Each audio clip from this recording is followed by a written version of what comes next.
Deb, picturein ay, anuhin kita la. Sige, kain ka na. Kain.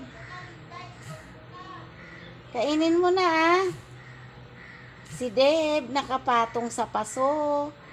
Kumakain ng dahon. Ayaw niya yung pagkain niya, oh. Ayan, kinakain niya yung, grass. O, ayan, gustong-gusto niya, oh, kagating niya.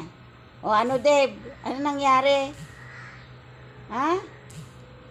Wala, hindi ka makahuli ng, ibon. Ba't mo ba iniikot? Ha? Hala, yung puwit mo, yun na yung pinapakita mo sa akin. Saan ka na? Ayan. Ayan na si Dave. Ayaw na niya kumain ng dahon ng